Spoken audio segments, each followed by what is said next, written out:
बिस्मिल्लाहिर्रहमानिर्रहीम, अस्सलामु अलैकुम। मैं हूं करामत मुगल और मेरे साथ हैं ईसा नकवी। नकवी साहब, इस वक्त एक ही खबर है जिस पर बहस हो रही है, हंगामा बरपा है, खलबली मची हुई है, और वो है नून लीग ने जो पार्टी टिकट जारी की हैं उस पर पार्टी के अंदर से भी आवाज़ें उठ रही हैं, खलबली मची हुई है सफ़ों में।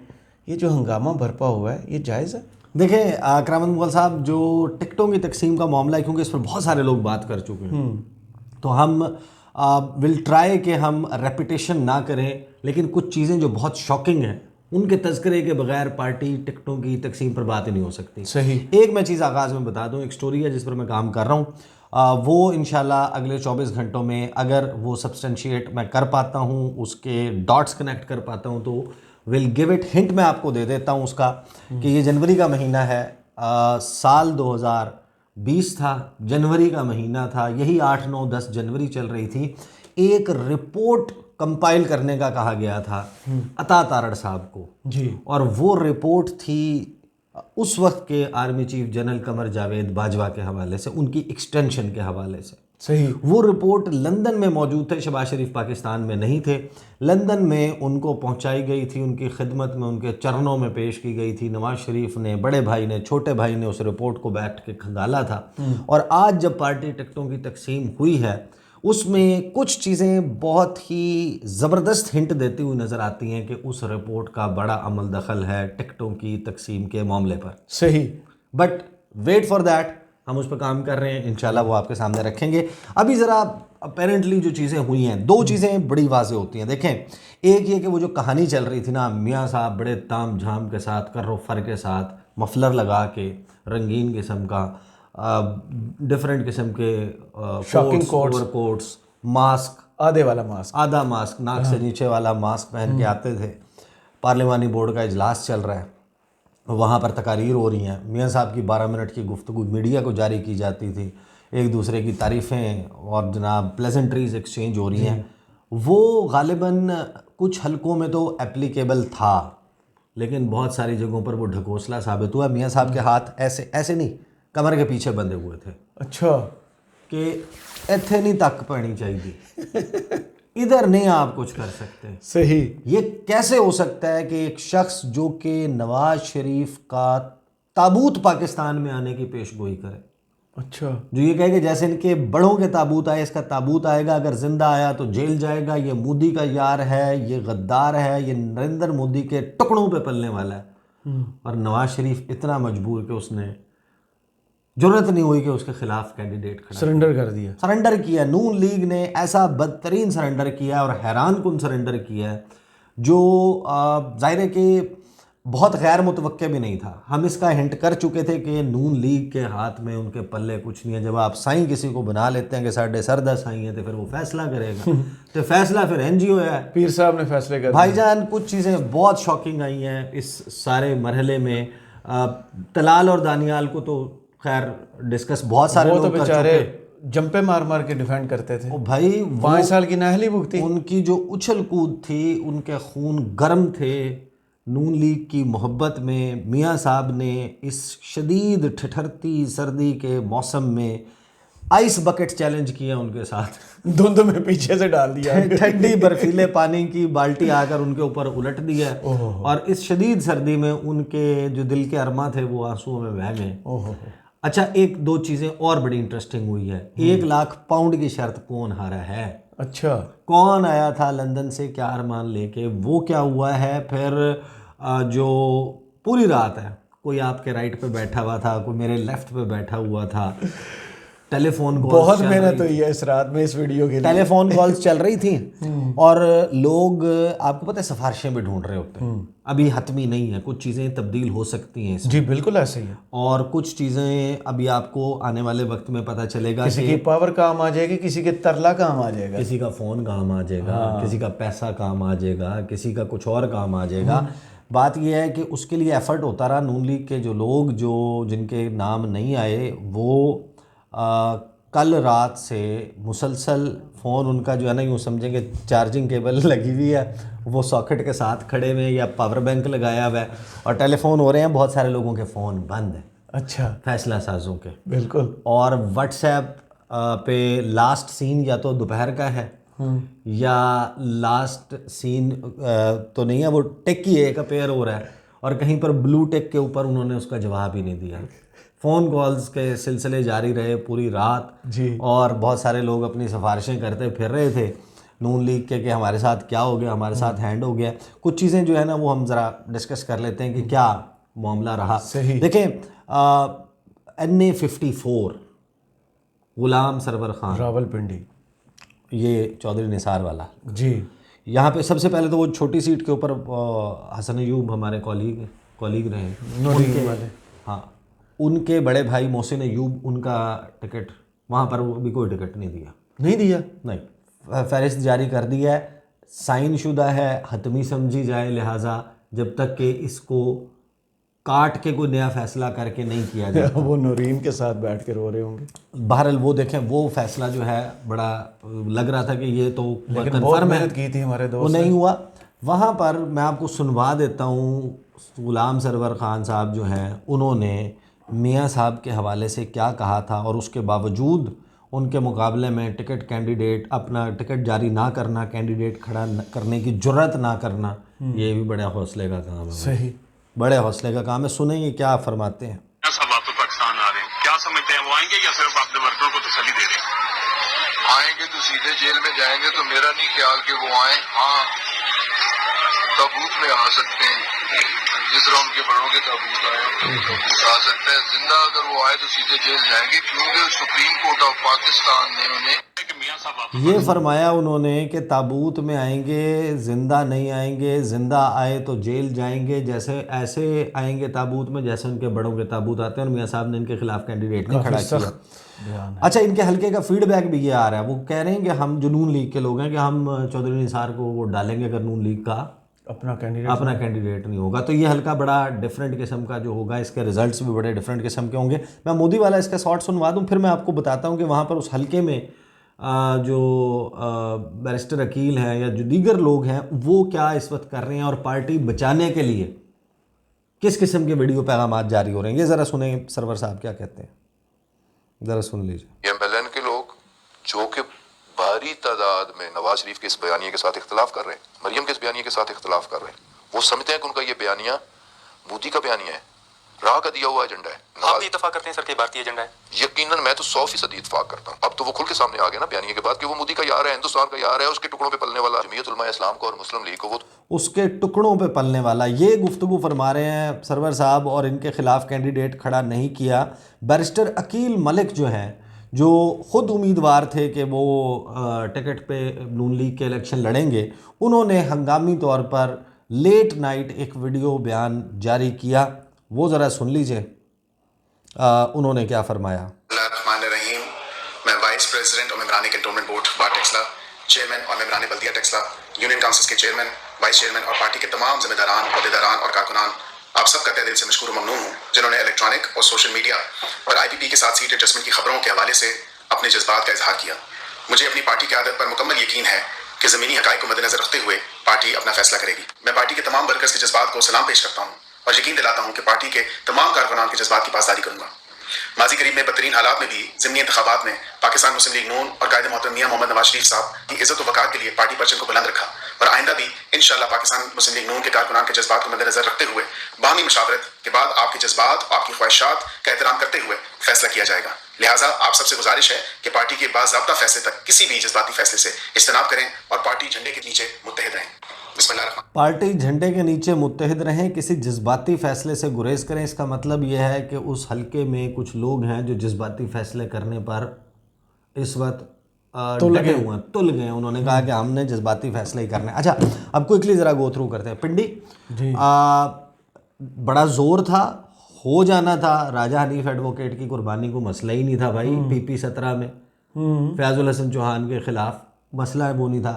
फयाजुल हसन चौहान साहब की ना कुछ गुफ्तगू मरीम नवाज साहिबा की निजी ज़िंदगी के बारे में और दीगर कुछ लोगों की, वो बेसिकली जो है बड़ा मसला क्रिएट कर गई। वरना सरेंडर यहाँ पे भी था, अच्छा, और भी बहुत सारी जगहों पे था।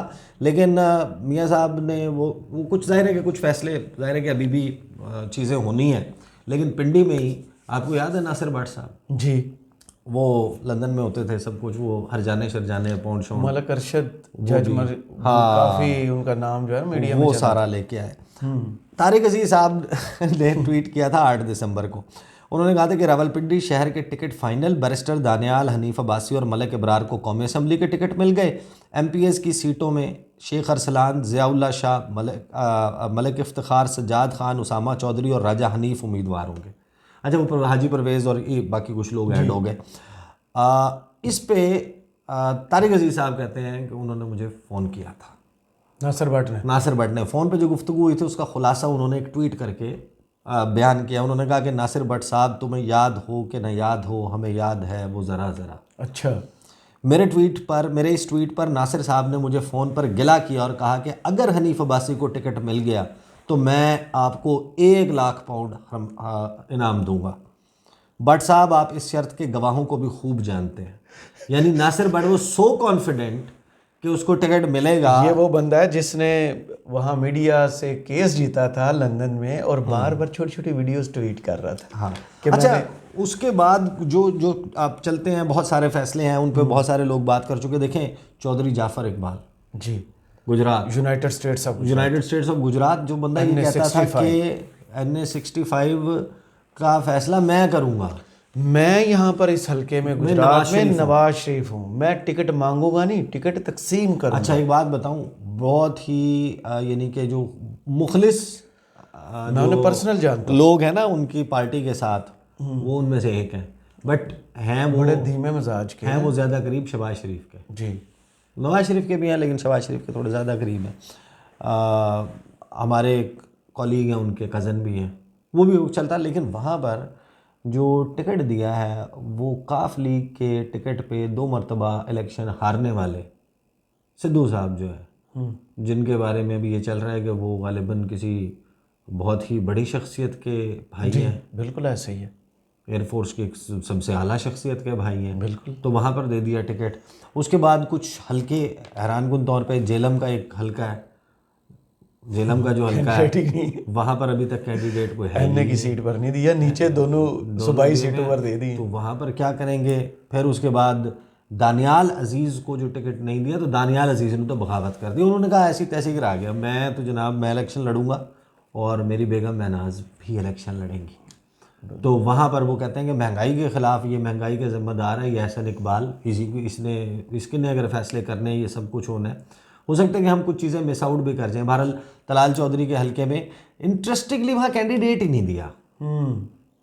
यानी ये था ना कि या तो नवाब शेर वसीर को दे देते, हाँ, या तो नवाब शेर वसीर को दे देते या तलाल चौधरी को दे देते। एग्जैक्टली उनकी क्या स्ट्रेटजी होगी ये अभी पता चल जाएगा। लाहौर का अभी तक अनाउंस नहीं किया, जो सबसे हैरान कौन है। हाँ, लाहौर का अनाउंस नहीं किया क्योंकि लाहौर में अलीम खान और ओन चौधरी के भाई बहुत सारे लोग नज़रें गाड़ के बैठे हुए हैं। NA 117 पे गालिबन अलीम खान का हो जाएगा। ओन चौधरी को भी एक हल्का मिल जाएगा, ओन चौधरी के भाई को हल्का नहीं मिलेगा। 2 हल्कों वाली कोई कहानी नहीं है, या छोटी सीट या बड़ी सीट डिसाइड कर ले आपने कहाँ से आना है, क्या करना है। ये बड़ा इंटरेस्टिंग होगा कि उधर वो क्या करते हैं। हैरानकुन तौर पर कसूर का हल्का जो उनका बहुत स्ट्रॉन्ग है, वहाँ पर अभी तक टिकट जारी नहीं किया गया। मलिक अहमद खान वाला हल्का, उसमें NA का टिकट जारी नहीं हुआ, उसकी अनाउंसमेंट नहीं हुई। जिन लोगों ने PTI छोड़ी, सबसे ज़्यादा तनकीद जिन बंदों ने इमरान खान पे भी की, हैरानकुन तौर पर उनको भी टिकट नहीं मिले। फैजुल हसन चौहान, फिरदौस आशिक अवान, मुराद नहीं, उसके बाद वो देखे ना, सबसे ज़्यादा तो ये बोले, फ़ारूक हबीब भी बोले ना, क्या नहीं बोले। फ़ारूक हबीब के लिए भी कोई वो नहीं हुआ, वहाँ पर भी उनके कैंडिडेट्स आ चुके हैं। हैरानकुन तौर पर राजा रियाज को तो मिलना था, वहाँ पर एक और मामला भी हुआ है ना, वहाँ पे राना अफजल साहब के जो बेटे हैं, मुस्तहिक थे, उनको टिकट नहीं दिया। उनकी वालदा को मिलता था पंजाब असम्बली का रिजर्व का, वो भी नहीं मिला। उनको छोटी सीट का वादा किया गया था, उनको PP पे भी सीट नहीं दी। अब फिर वो NA 167 है जिससे हुमायूं अख्तर के कागजात हैं, उधर भी बड़ा मैच पड़ेगा। उधर भी हर जमात के जो है वो स्ट्रॉन्ग कैंडिडेट्स, और पार्टी में भी वो फूट पड़ गई है। रजब बलोच वाला, आयशा रजब बलोच, और इन लोगों का जो हल्का है तांदलियाँ वाला, वो NA 97 या 98 बनेगा मेरे ख्याल में, 167 नहीं। अच्छा नहीं, सॉरी, हाँ, फैसलाबाद का है ना, तो ये 96 से मैं कंफ्यूज 97 है मेरा ख्याल है। वो वहाँ पर वो जो तांदलियाँ वाला का जो है वो बड़ा दिलचस्प है। सरगोदा के कुछ फैसले बड़े दिलचस्प है, उनको ज़रा होल्ड कर लेते हैं आगे डिस्कस करने के लिए। उसके अलावा गुजरात में देखें काफली के साथ इन्होंने कहा था 2 सीटों पर हम सीट एडजस्टमेंट करेंगे।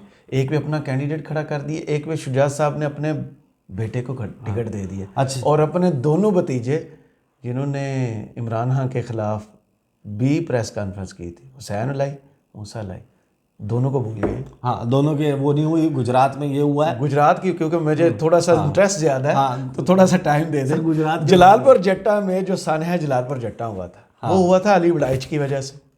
एमपीए के कैंडिडेट जो कि आबिद रजा कोटला के साथ थे नीचे, उनको टिकट नहीं दिया कि तुमने ये सानहा करवाया था। उनके मुकाबले में मेजर मोइन नवाज साहब को टिकट दे दिए। मेजर साहब रिटायर, वो एक दफा एमपीए के इलेक्शन जीते हुए हैं। कह रहा हूँ यार, छोड़ नहीं एमपीए के इलेक्शन जीते हुए। अच्छा, मियाँ वाली में जो इमरान खान का स्ट्रॉन्ग होल्ड है, गढ़ है, आबाई हल्के हैं 89 और 90 जी, वो न्याजी साहब वाला, अमजद न्याजी तो नहीं लड़ रहे, उनका तो वो नहीं हो गया, शदीद बीमार हैं। वहाँ पे जो टिकट है वो शादी खेल साहब को दी है और हुमैर हमीद रोखड़ी जी, हुमैर हमीद रोखड़ी को दी है।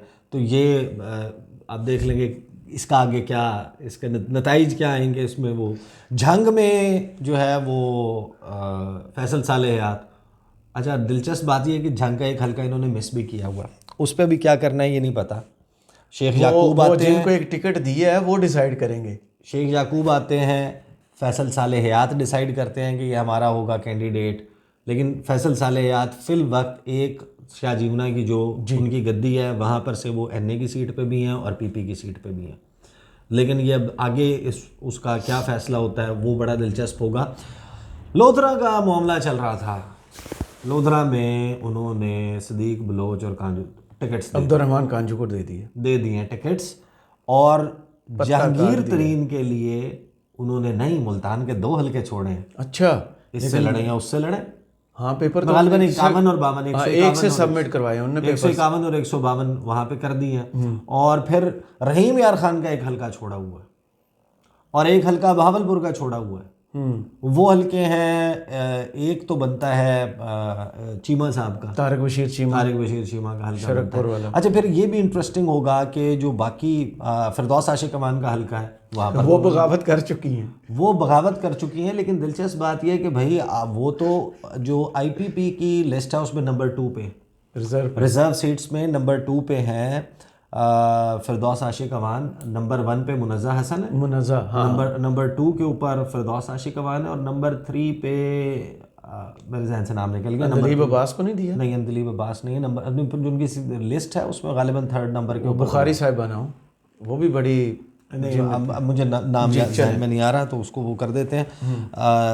लिया में औलख साहब इलेक्शन लड़ेंगे, सकलैन बुखारी इलेक्शन लड़ेंगे। उसके अलावा जो है वो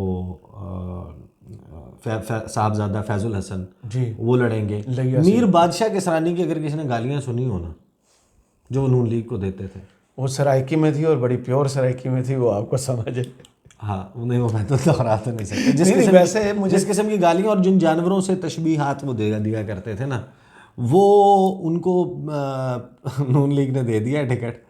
उनको दिया है उस पर पंजाब की प्रोविंशियल सीट का, और गालिबन उनकी बातें बताया जा रहा है कि जो उनकी ज़ौजा हैं उनको भी टिकट दिया गया है, और वो टिकट जो है वो कौमी असम्बली का दिया गया है, वो भी जो है वो मखसूस नशिस्तों के ऊपर। तो बड़ा इंटरेस्टिंग। फिर अलीपुर, मुजफ्फरगढ़ में भी उन्होंने बासित बुखारी साहब, हाँ, बासित बुखारी, गोपांग ग्रुप, सरदार आशिक गोपांग और उनका जो ग्रुप है वो बड़ा स्ट्रॉन्ग है, वहाँ के लोगों को दिया है। वहाँ पर सुल्तान बुखारी साहब हैं, उनको टिकट दिया है अलीपुर उस जगह से। उसके अलावा और भी बड़े इंटरेस्टिंग डिसीजंस हैं डीजी खान के हवाले से कि वहाँ पर क्या होता है, कौन लड़ता है, कैसे पीटीआई वहाँ पर क्या करती है। लेकिन आपने देखा साउथ पंजाब ने कैसे 2022 में रिएक्ट किया।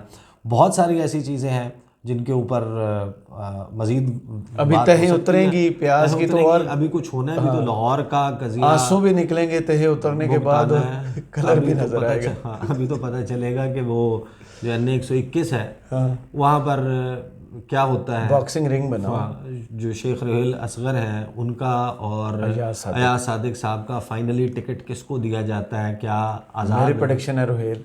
हाँ, रोहेल असगर को टिकट मिल जाएगा। मेरा भी ख्याल यही है कि उनकी जो गुफ्तगू में गुरेज था जो उन्होंने वसीम बदामी, चला जाऊंगा, लेकिन नहीं, उन्होंने ये तो रिपोर्ट हुआ था ना जी, जो है दुरुस्त भी, बहुत मल्टीपल सोर्सेज ने कंफर्म किया, लेकिन जो उनकी ऑन द रिकॉर्ड गुफ्तगू है वसीम बदामी के साथ शो में, उसमें उनकी गुफ्तगू में पार्टी के लिए और मियाँ साहब के लिए जिस कदर गुरेज मौजूद था, उससे लगता ही है कि अभी वो एक्सपेक्ट कर रहे हैं कि फ़ैसला उनके हक़ में आ जाएगा। सही। But depends. अच्छा, एक चीज़ पता चली कि जनाब उनको इसी रात के दौरान पता चली कि अयाज सादिक साहब को कहा गया कि 3 हलके हैं, डिसाइड करें इन 3 में से किस पे लड़ना है।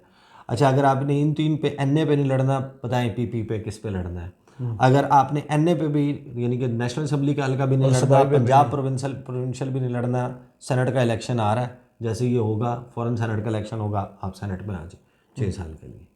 तो 6 साल के लिए सेनेट में आ जाएं आप, और ज़ाहिर है कि जब वो आ जाएंगे उनको वजारत वगैरह भी अगर मुमकिन तौर पे if they are able to form government, तो आप वो प्रोमिसेस तो आपको पता है कि चलते हैं। बहरहाल नून लीग के टिकट्स जो हैं उसमें बहुत सारी चीज़ें तवक्कुआत के मुताबिक हैं, और बहुत सारी कुछ चीज़ें ऐसी भी हैं जो गैर मुतवक्के हैं, जो कड़वा घूंट। हाँ, वो कड़वा घूंट। अच्छा, फिर वो पिंडी में मरी वाला हल्का है, उसमें बिलाल यामीन सत्ती को टिकट दिया है। वो गालिबन मेरी अंडरस्टैंडिंग ये है कि जो छोटी सीट के ऊपर अगर उसको दिया है वो कर्नल यामीन सत्ती है, कर्नल यामीन सत्ती के बेटे हैं। कर्नल यामीन सत्ती 88 वाले इलेक्शन में जो नवाज शरीफ की काबीना थी उसका हिस्सा थे, कैबिनेट मिनिस्टर थे, या गालिब जो पंजाब काबीना थी उसमें जो है वो मिनिस्टर रहे हैं। उनका वो शाहिद खाकान अब्बासी के साथ बड़ा अच्छा ताल्लुक है जी। अब शाहिद खाकान अब्बासी के हवाले से इतला आ रही है कि वो किसी ग्रुप को बैक करने लगे हैं, वो पैनल देने लगे हैं, फ्रंट पे आके देते हैं, बैक साइड पे बैक एंड पे रह के करते हैं, क्योंकि वो बिलाल उनके साथ करीब थे। तो वहाँ पे होता ये था कि जो राजा साहब हैं जी, उनके बेटे को टिकट मिला करता था, खुरम गालिबन नाम है राजा ज़फ़रुल हक साहब के बेटे का, जहन से भी इतने नाम मिक्सअप हो रहे हैं। वहाँ पर जो है मेहनत ज़्यादा कर ली है ना। हाँ, ये फैसला हो गया। फिर राजा जावेद इखलास जी एज एक्सपेक्टेड, उसके बाद शौकत अजीज़ भट्टी एज एक्सपेक्टेड कि उनका हो जाएगा। उनके भी वैसे बड़े फ्लिप फ्लॉप्स हैं, उनका कोई वो पुराना एक जाली डिग्री वाला केस वगैरह वो भी था, बट अगेन वहाँ पर उन्होंने जो इलेक्टेबल्स और बहुत सारी चीज़ें, अलबत्ता कुछ सर्वेज बहुत सारी चीज़ें हुई हैं, और मियाँ साहब के को बहुत ज़्यादा इंडिपेंडेंट फैसले नहीं थे, वरना आपको हो सकता है कि जो जितनी ये बहस और मारामारी चल रही है इस वक्त नून लीग में, ये होती भी नज़र ना आती। सही। बहुत शुक्रिया ईसा नकवी, आपके तजिए का कमेंट्स बॉक्स में ज़रूर बताइए। वीडियो आपको कैसी लगी। इजाज़त दीजिए, अल्लाह हाफ़िज़।